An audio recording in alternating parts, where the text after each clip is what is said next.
So let's say we're given a 2 by 2 matrix A with the elements 0, 1, 2, 3. And say we want to multiply each element in the first row by 3, and we want to add that result to the second row of A. So our operation that we wish to complete, our operation is to multiply each element in the first row by 3 and add result to the second row. And now that's the operation we want to complete on matrix A. So once again, our first step is, that's right, find E, the elementary row operator. So we have two rows here because since we're doing row operators, we need an R by R identity matrix.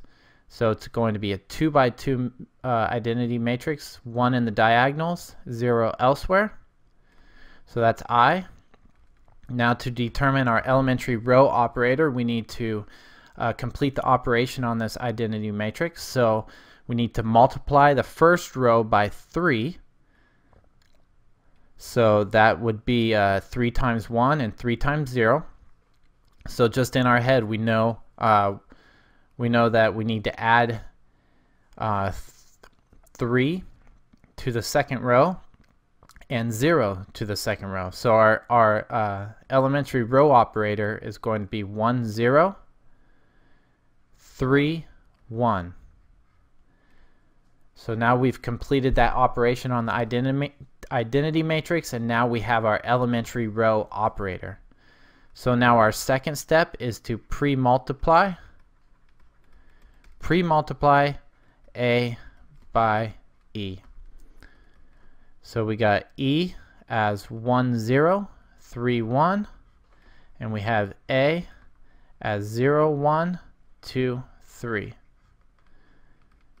So once again, matrix multiplication, 1 times 0 plus 0 times 2 is our first element. Our second element in the top row, our first row, is 1 times 1 plus 0 times 3. And I will let you guys carry out the final two elements on the second row, and we will find that our answer, or the new matrix, is going to be 0, 1, 2, 6. So now you can see that what we did is we multiplied the first row by 3 and added that result to the second row, and you can just confirm that once again just by visualizing. Now these were all simple examples of how to carry out elementary row matrix operations, row operations at that, and these are the basic process and the fundamental process, so you can carry them out on more complex matrices further, like when you complete the inverse of a matrix, or look to complete or solve simultaneous linear equations using matrices. So before we close out, let's really quickly look at elementary column operations. So elementary column operations.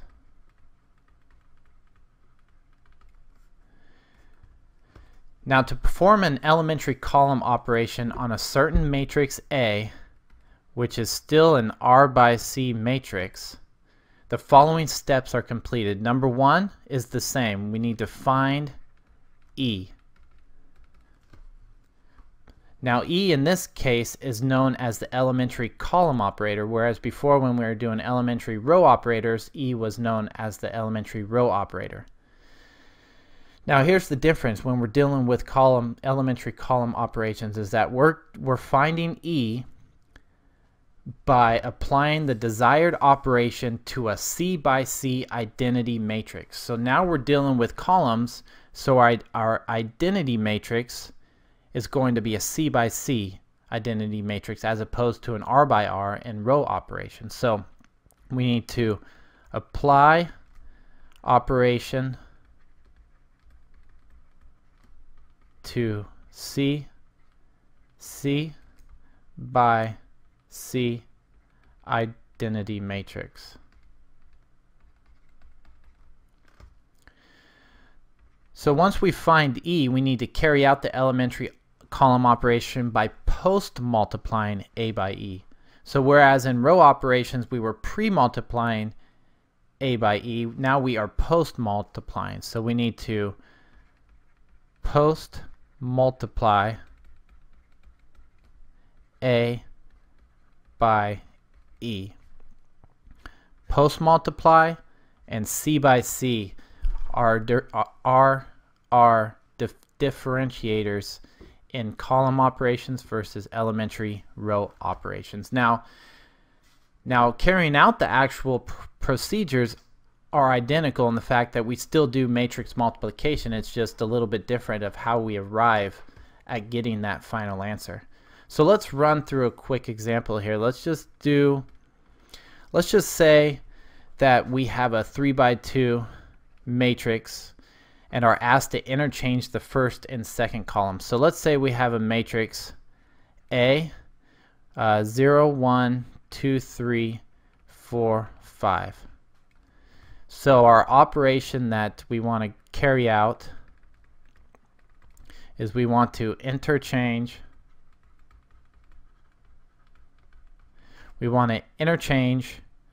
the first and second columns. So our first step is to find E. So to find E, we need to apply our operation to a 2 by 2 identity matrix. See that we have two columns here, 1, 2, and we're looking at a C by C identity matrix. So a 2 by 2 ID matrix is 1 in the diagonals, 0 elsewhere. And now all we need to do is apply our desired operation, which is interchange the first and second columns. So our elementary column operator is now going to be 0, 1, 1, 0. Now that we have E, we need to post-multiply A by E to complete our operation and get our new matrix. So we need to post-multiply A by E. So we know A is 0, 1, 2, 3, 4, 5, and E is 0, 1, 1, 0. So just carrying out our matrix multiplication, we got 0 times 0 plus 1 times 1 is our first upper left element in the first row. Now our second element in the top row is 0 times 1 plus 1 times 0. And I'll let you guys carry out the remainder of the matrix multiplication. And what you want to finish off with is a new matrix, 1, 0, 3, 2, 5, 4. So that's our new matrix, and that's we just performed it. We just interchanged the first and second columns of matrix A to get that new matrix, and you can confirm that real quick by just visualizing our matrix, our original matrix A. So once again, that was the basics of elementary matrix operations and how they're carried out. They were simple examples, but all I wanted to do was illustrate the process. Now, even on more complex matrices, the process remains the same. So just carry it out as you would. Don't be scared if the operations get a little bit more complex. So that's it for now, guys. Appreciate you checking out this video. Hop on over to engineeringtrainingexam.com and sign up for the free EIT preparation boot camp. Get yourself started on the right direction in preparing for this exam. And while you're at it, shoot me an email if you guys have any questions, comments, concerns, suggestions, feedback, anything. I really love hearing from you guys and enjoy helping you along the way. So if there's anything I can do, go ahead and get a hold of me. So that's it for now. Talk to you guys soon. All right, take care. Bye.